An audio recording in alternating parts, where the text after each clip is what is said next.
Rudy Poo Candy Ass. I was going to do a video about anti-wokeism. Whenever there's some right-wing nut job out there sees something they don't like, whether it's a black woman or a black man or two gay men or two gay women, it's all woke, it's all woke.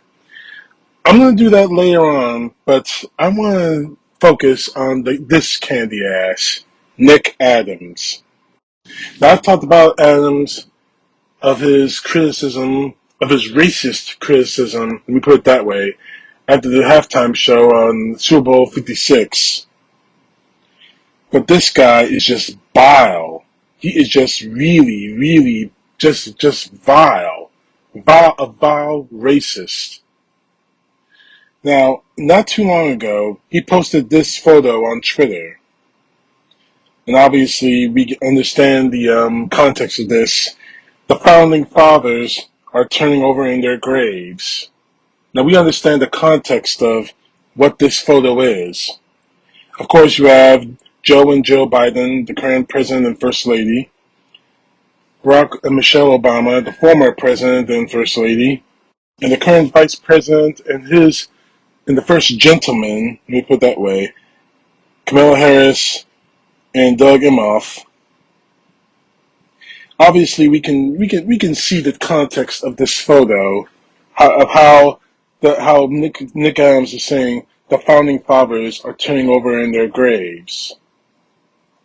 Not only is he an anti-Democrat hater, he's obviously a racist, considering the fact we have the former first black president and the former first lady, black first lady, and now the current first black vice president.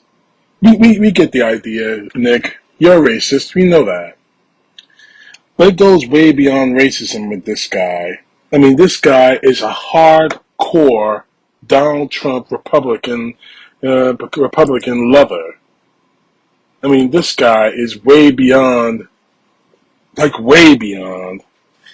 If you don't believe me, look at his Twitter and his Facebook page and you'll see. I mean, this guy is just by way of example, he posted this on Twitter. Louis Gohmert is a great man and even better American. We need more Americans like Louis Gohmert and fewer beta male rhinos like M. Kinzinger. Now, real quick, he uses that term a lot in his posts. I mean, he's trying to denigrate someone. Beta male. What the hell does that even mean? Man, beta male. What does that mean? Does that mean like weaker than your idea of what maleness is? What does that even mean? Is that supposed to mean he's not tough as you are, or as tough as people you assigned as being tough? I mean, seriously, what does that even mean? And not too recently, apparently he wrote a novel, The Most Dangerous President in History. This being, of course, in his eyes, Joe Biden. And completely ignoring the fact of what happened on January 6, 2021, when his God King, Donald Trump, decided to push a terrorist attack at the U.S. Capitol, all for the bid of staying President of the United States. Now, it gets even worse. It just gets even 10 times worse. I mean, there are posts that said that President Trump has never lied. Obviously, that's not true. I mean, and what really it frosters me. Now, regardless of your feelings of Queen Elizabeth II, I showed some respect after her passing. But this guy couldn't even post a photo of Queen Elizabeth II by herself, alone, or at the very least with her family, or with British citizens. You couldn't even this guy couldn't even be respectful of doing that. No, he had to post this on Facebook. With God Save the Queen, and obviously a photo of Queen Elizabeth with his God King, Donald Trump. This guy, the phrase Trump whore, that doesn't even bother, even start to describe this guy. I mean, seriously, I really don't know what to say about this man. I mean, he's a hateful, bigoted person, yes. He's a Trump whore. That doesn't even begin to describe this guy.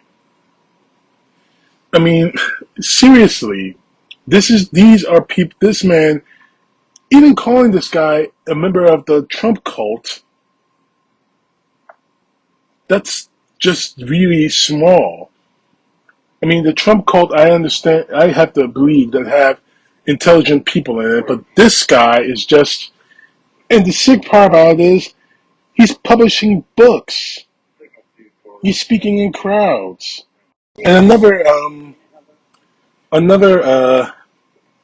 part that I want to talk about real quick is what happened is his statement after we learned that Queen Elizabeth passed away. This was his statement here. Extremely sad day. All my life I admired Queen Elizabeth II. She was a study of dignity, grace, and duty. For 70 years she was a rock in the world. Now our world, already seemingly unrecognizable, has become even more so.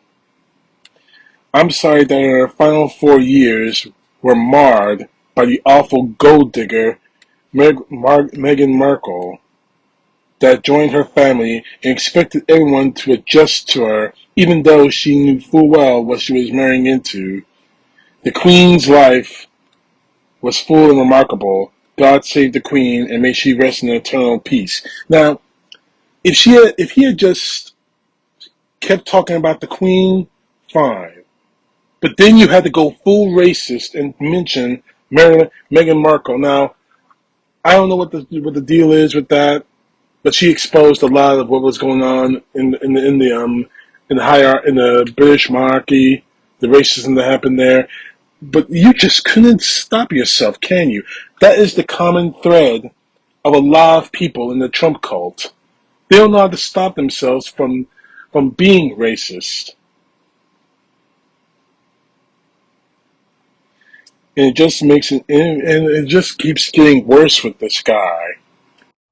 Now, obviously, this being posted on September 12th, yesterday, we talked about the entire country came together for Patriot Day, celebrating the 21st anniversary of the 9/11 attacks.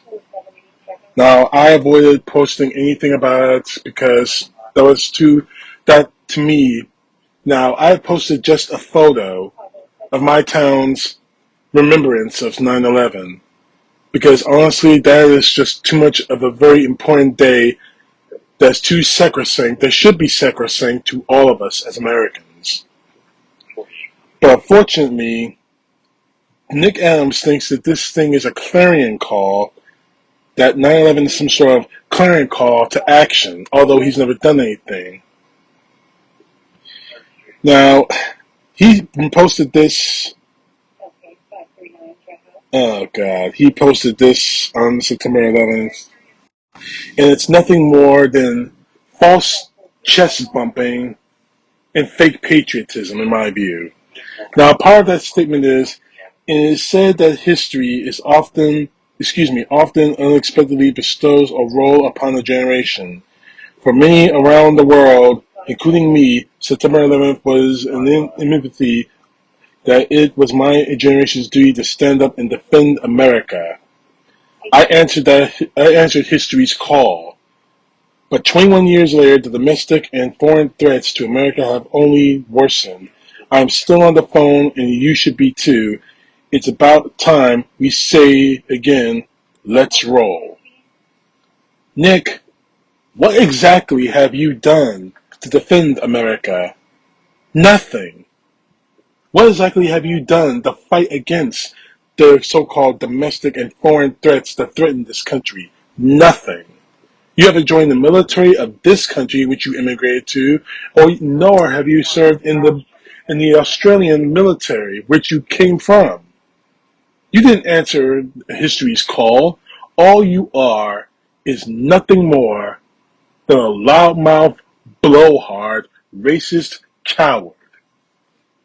And you use, and this infuriates me more than anything else, you use, like the rest of the Republican Party, like the rest of the Trump cult, you use 9/11 as some sort of clarion call to defend America when you don't have the guts to learn those words. And a quick word about that, about 9/11. You support a man like Donald Trump. Why would you support a man whose first thought of 9/11 was, oh goody, my building is the tallest one in New York now. And these are his words. Why would you defend a person who lied on a radio show saying that he could, and during the campaign of 2016, saying that he could see hundreds of thousands of Muslims celebrating in New Jersey when the Twin Towers fell? That shows to me that you're a hypocrite, Adams. You didn't defend America.